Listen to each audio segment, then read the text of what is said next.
Hello students, class 9th का chapter है triangle, exercise 7.1 start कर रहे हैं। देखिए, फर्स्ट क्वेश्चन की बात होती है, in a quadrilateral A C B D is, ये फिगर गिवन है हमारे पास।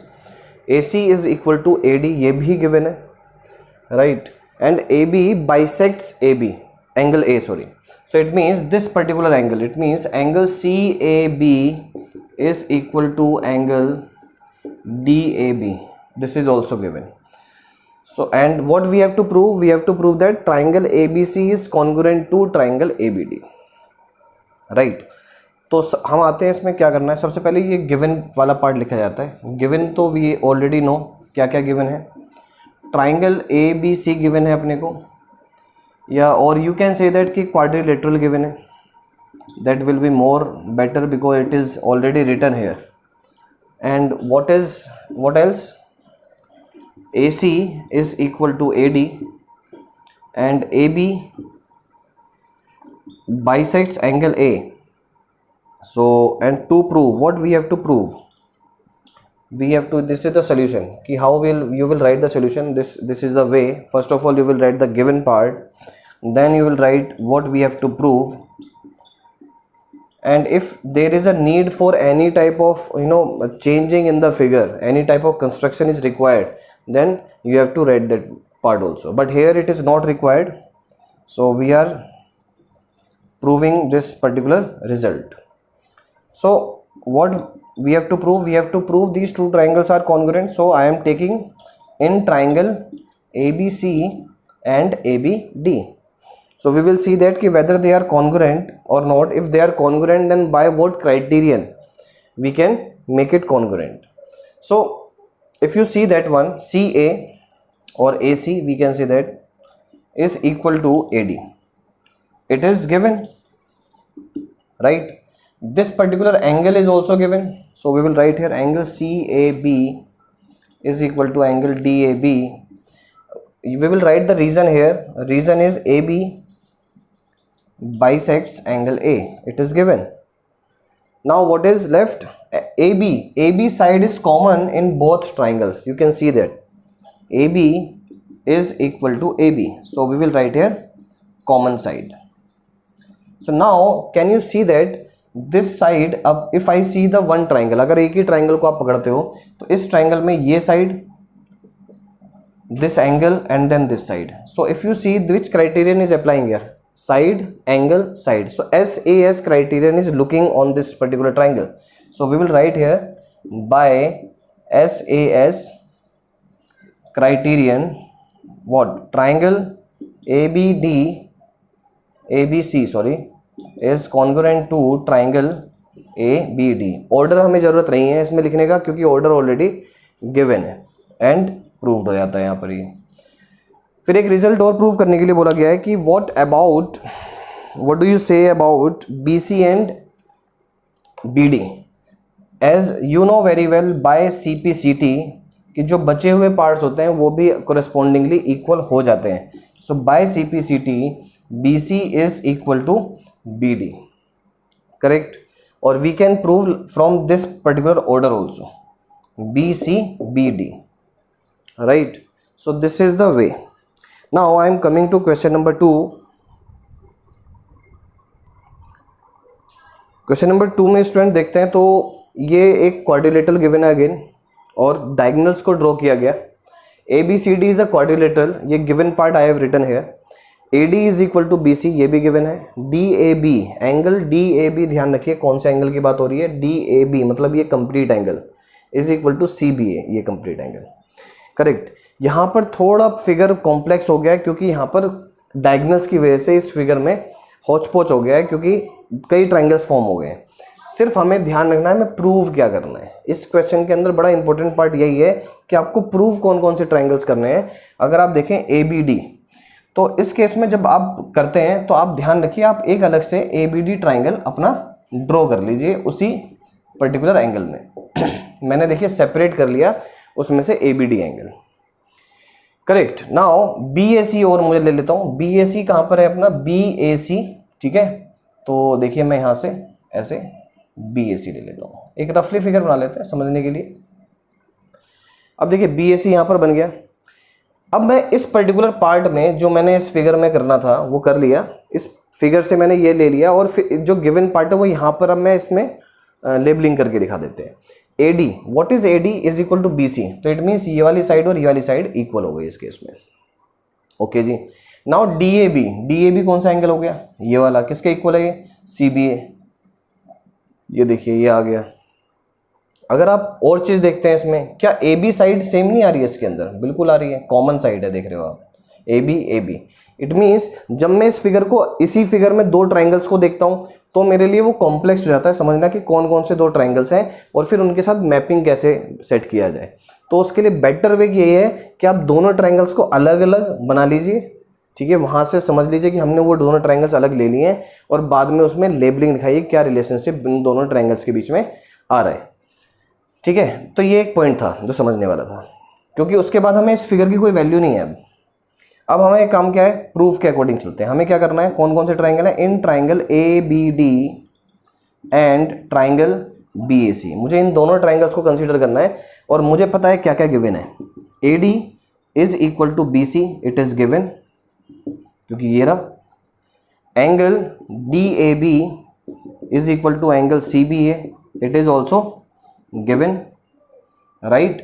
AB is equal to AB, it is not given, but we can understand both are equal because they are common in both triangles. So which criterion, angle, sorry, side, angle, side. So by SAS criterion of congruence, तो triangle which one, ABD is congruent to triangle BAC, ये हमने prove कर दिया students यहाँ पर। अब यहाँ पर आया था नेक्स्ट पार्ट पर, नेक्स्ट रिजल्ट है BD is equal to AC। अगर आप BD देखें तो ये थर्ड साइड है जो बची हुई साइड है, तो ये तो ऑटोमेटिकली इक्वल हो जाएगी। So by, we will write here by CPCT, and what is the full form of CPCT, corresponding parts of congruent triangles, ये बिल्कुल ध्यान रखिएगा। So BD is equal to AC, यहाँ पर कुछ एक्स्ट्रा कुछ लिखने की जरूरत नहीं है थर्ड और सेकंड प्रूफ के लिए। अब बात करते हैं ABD ट्राइंगल, मतलब ये वाला ट्राइंगल, ये जो एंगल है, सॉरी ये एंगल जो है, ये कौन सी साइड के सामने है या कौन सी दो साइड्स के बीच में, ऐसा भी समझ सकते हो।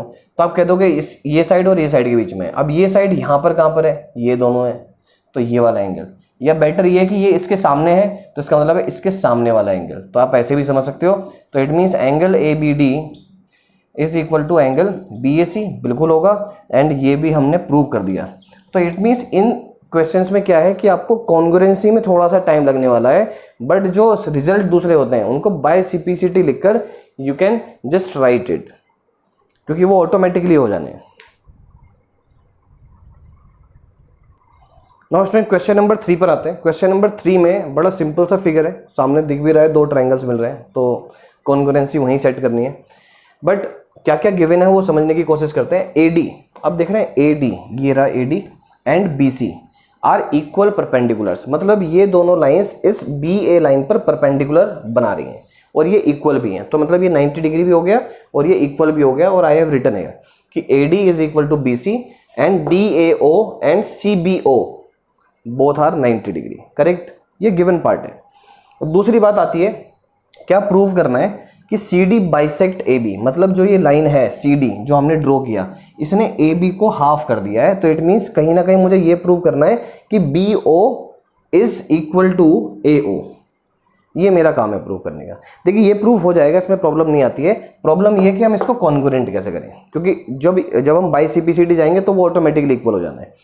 सो हम क्या करने वाले हैं, in triangle DAO and triangle CBO, ऐसे ले लेते हैं CBO।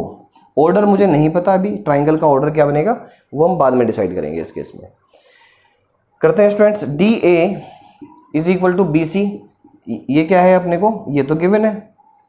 Angle DAO is equal to angle CBO each 90 degree, ये भी गिवन है एक तरह से। अब हमें और क्या गिवन हो सकता है वो देख लेते हैं।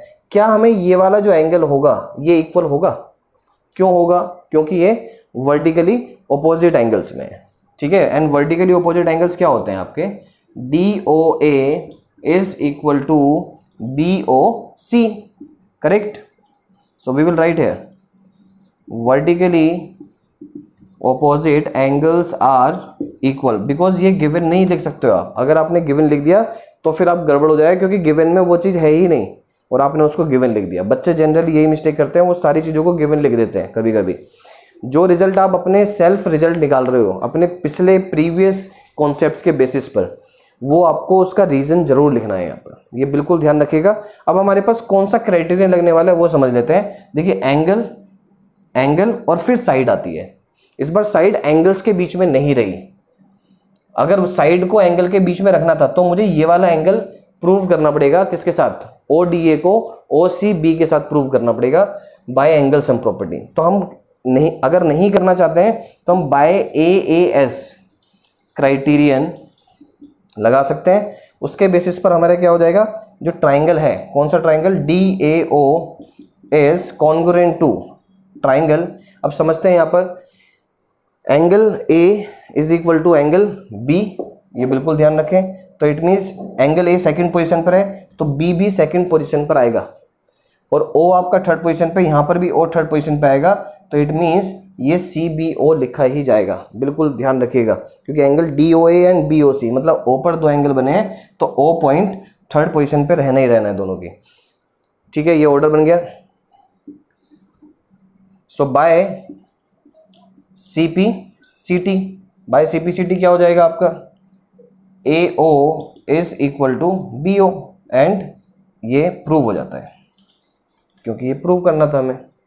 राइट. ये ऑर्डर बिल्कुल समझने की बार बार मैं बताना चाह रहा हूँ कि एंगल A पर 90 डिग्री बना है, यहाँ पर B पर 90 डिग्री बना है.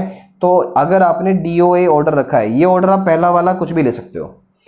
दूसरा जो सेकंड ऑर्डर बनाएंगे ट्राइंगल का, वो इसी के अकॉर्डिंग बनेगा, क्योंकि A अगर आपने सेकंड नंबर पे रखा है, सेकंड प्लेस पर, तो A जो एंगल है वो सेकंड ट्राइंगल के कौन से पॉइंट पर है, तो हम बोल देंगे वो B के साथ इक्वल है.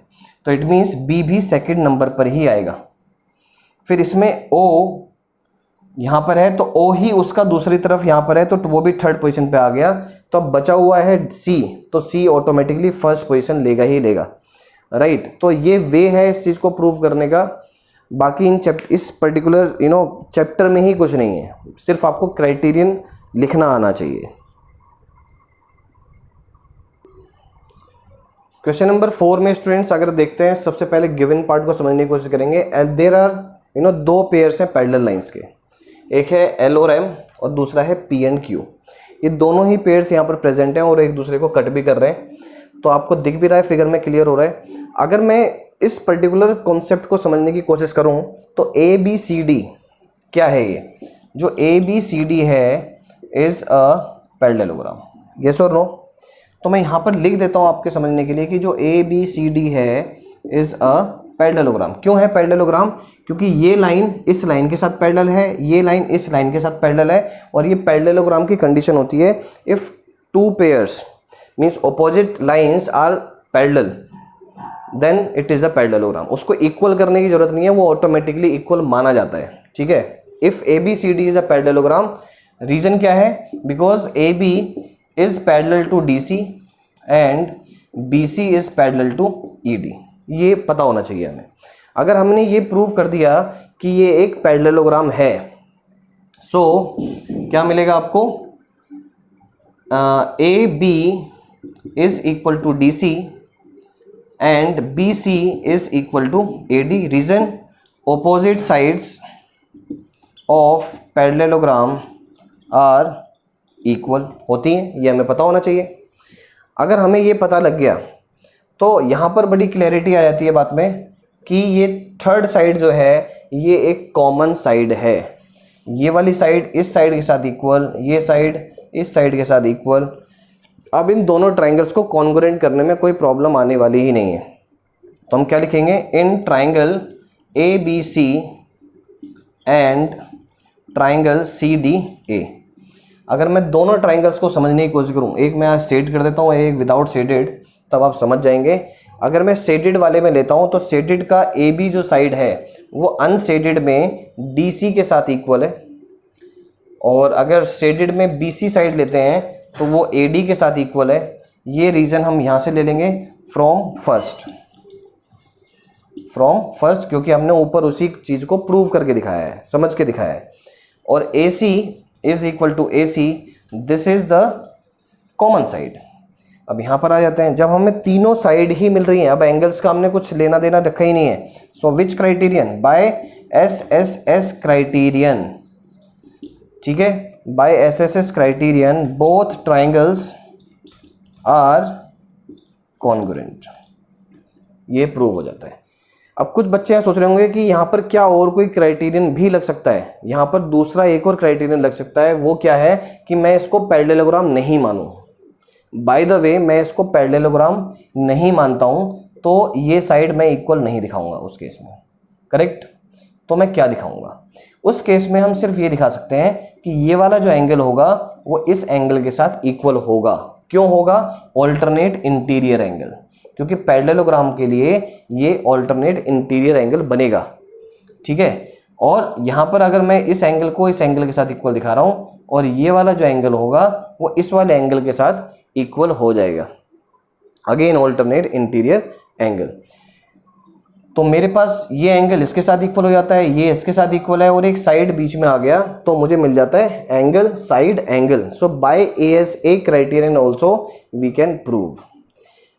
दोनों तरीके हैं, आपको जो इसमें कन्वीनियंट वे लगता है वो आप यूज कर सकते हैं, and both are absolutely right. Clear? Now question number 5 पर आते हैं स्टूडेंट्स। क्वेश्चन नंबर 5 में स्टूडेंट्स बात करते हैं। देखिए, ये एक पर्टिकुलर एंगल है और बीच में से एक बाइसेक्टर गया हुआ है, लिखा हुआ है L, line L is the bisector of angle A। सो अगर एंगल A का बाइसेक्टर है तो ये वाला जो एंगल होगा ये आपस में इक्वल हो जाएंगे, right.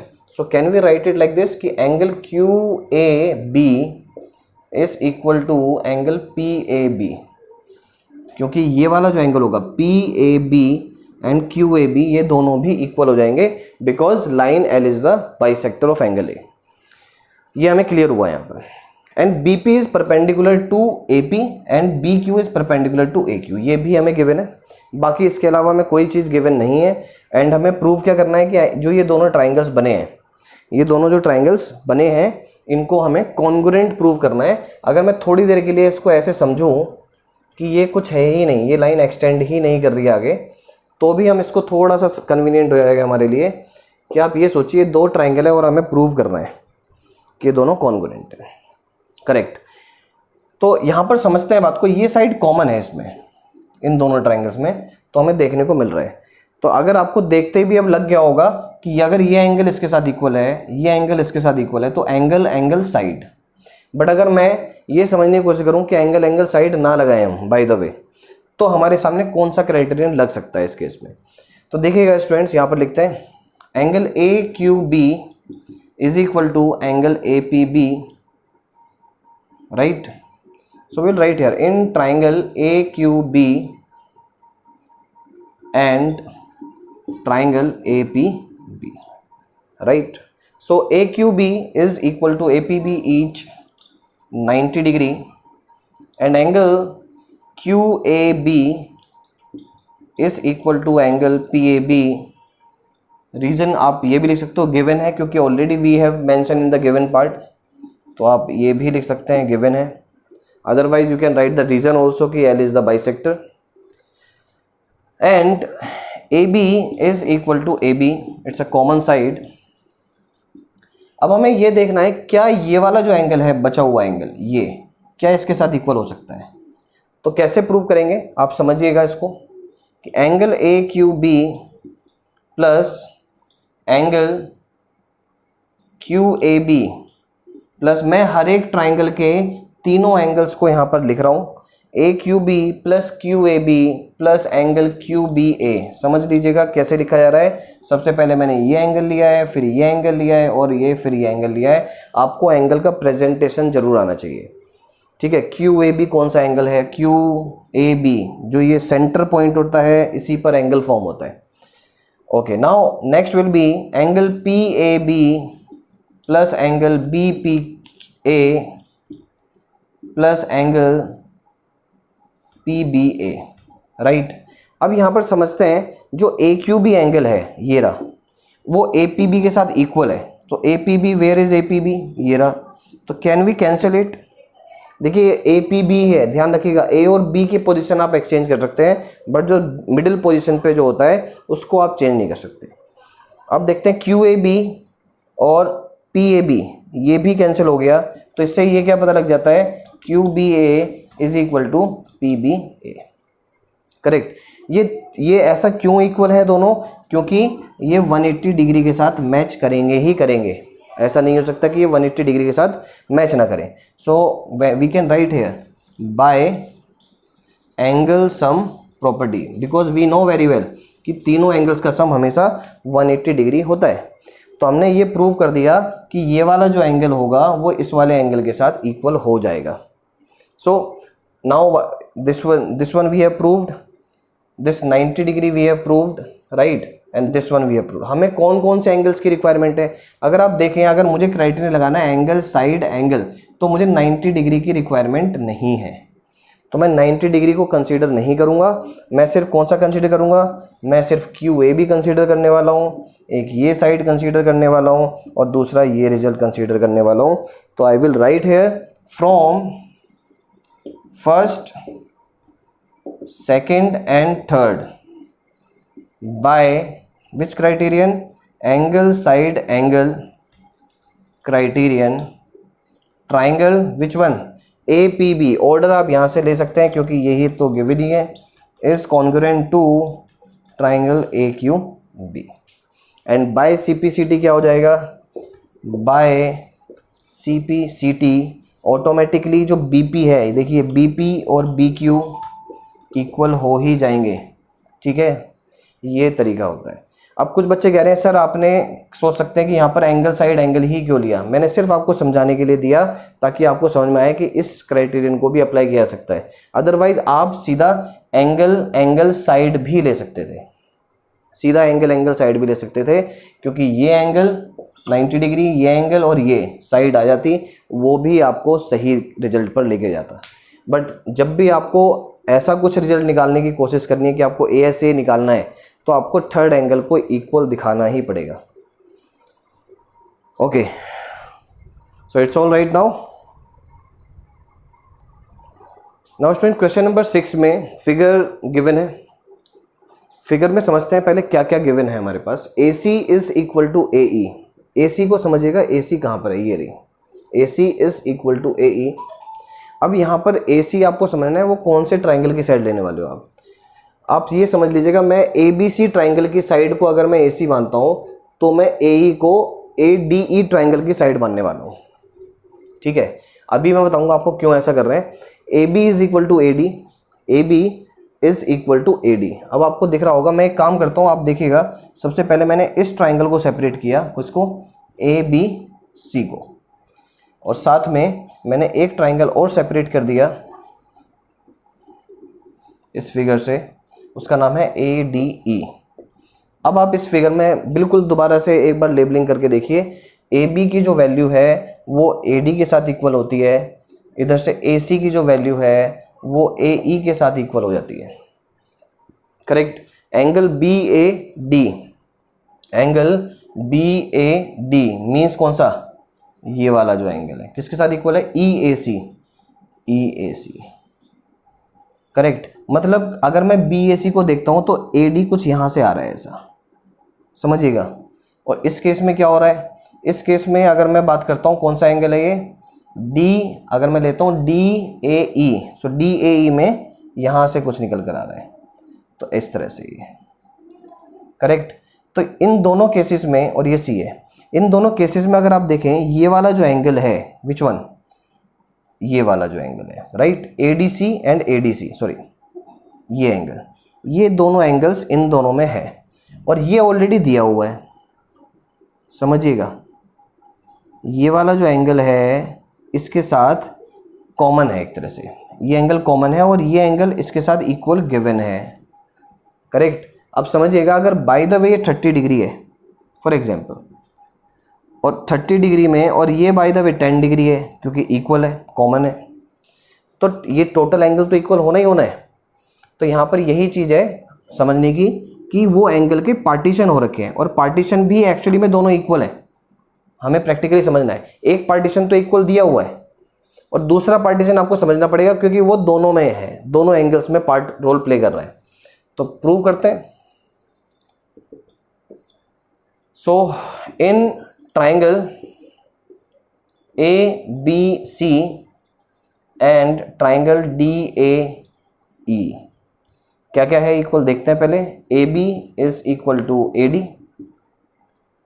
And AC is equal to AE, it is given.